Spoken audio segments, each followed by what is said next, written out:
Hey guys, welcome back to my channel. I'm Shivani, and today we are talking about something that is quietly shaping so many of our lives, our dear old friend, anxiety. Let me ask you, how many times have you said, my anxiety is acting up, and instantly someone chimes in and says, same here, buddy. It's almost like a modern day conversation starter.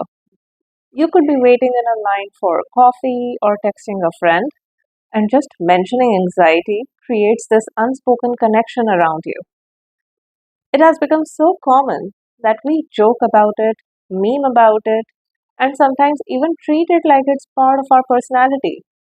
But here's the thing, it's way more than that, and it's not as cool as it may seem. Anxiety isn't just a word we throw around, it's a real, complex experience that can feel all consuming. And while it might be relatable, it's not trendy. It's not a badge of honor or a quirk. It's a signal from our nervous system that something feels off. So today we are doing a deep dive, not just into what anxiety is, but how we can actually work with it instead of feeling like it is always working against us. For that, I want you to rewind for a second and imagine yourself as a wild hunter gatherer. You hear a rustle in the bushes. Your heart starts racing, your senses sharpen, and your body tenses. That's anxiety. And that, back then, was a superpower. It helped us survive. It was our internal alarm system ready to protect us from real threats like predator or natural dangers. Fast forward to today, no lion, no rustling bushes, but your body, it is still wired the same way. Today, the threats are replaced by emails, deadlines, awkward conversations, financial pressure, or wondering why that one friend hasn't texted you back in 2 days. The stress is real, but it's not something we can run from. Hence, it lingers. That's when anxiety starts to mess with us. One of the biggest culprits, in my opinion, is uncertainty. When we don't know what's coming, we feel unsafe. It's the not knowing that creates spirals. And while we can't always control the world outside, we can absolutely learn to manage what's happening inside. That's where the shift happens. So, how do we get on the good side of anxiety? Let's talk about a few tools that can help you. First off, discipline, self respect, not self punishment. I know discipline sounds like a scary word, like something harsh or rigid, but it's actually the opposite. Discipline is safety. It's you showing up for yourself. It says to your mind and body, hey, you're not drifting. We've got this. Whether it's waking up at the same time, sticking to your boundaries, or creating small rituals that bring you peace. Discipline creates rhythm, and rhythm calms the nervous system. When you build small daily habits, you're telling your brain, there is a structure here. You are safe.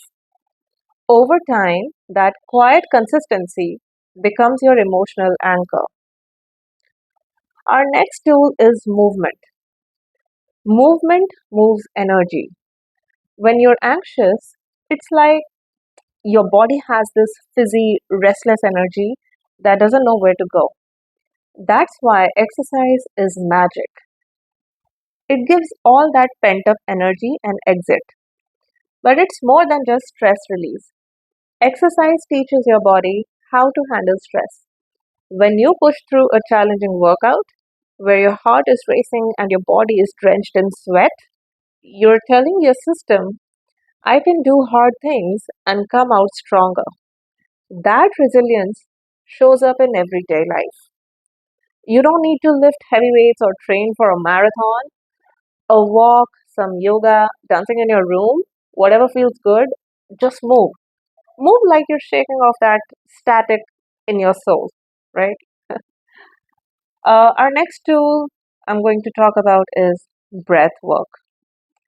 Breath work is your emergency brake. Here's something we often forget. Your breath is the remote control for your nervous system. When we are anxious, we breathe fast and shallow, which signals danger to the brain. But when we slow our breath, we flip the switch. We tell our brain, it's okay, we are not in danger. That one simple act, inhale and exhale, can literally change your internal state in seconds. So, next time when you're spiraling, try this. Breathe in for 4 seconds, hold for 4, and breathe out for 6. Do that for a minute, and you will notice the shift. It's like giving your body a gentle hug from the inside out. Our next and final tool that I'm going to talk about in this segment is routines. Routines are your nervous system's best friend. In a world that feels like it's always changing, routines become your safe place. Think of your daily routine as your body's favorite playlist. It knows what's coming next, and that predictability builds emotional stability. Wake up at the same time, have regular meals, set aside time for work, rest, movement, and fun. You're not creating a military schedule here. You are creating a rhythm your body can rely on. And that rhythm brings peace. When your days feel grounded, your anxiety has fewer places to hide. Now here's the big shift. Stop seeing anxiety as the enemy.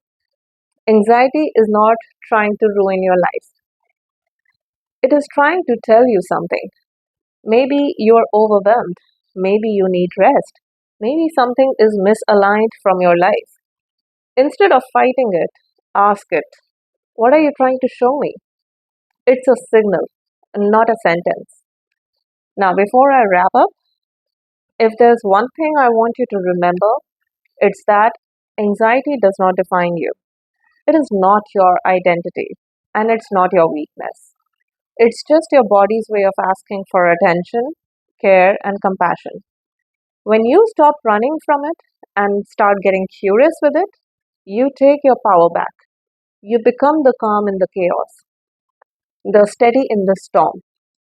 Through a mix of discipline, breath, movement, and structure, you start building a version of yourself that can handle uncertainty. Not because you are fearless, but because you are grounded. With that, I want to thank you for spending this time with me today. I know talking about anxiety isn't always easy, but just by tuning in, you are taking a real powerful step toward understanding yourself better. And that matters.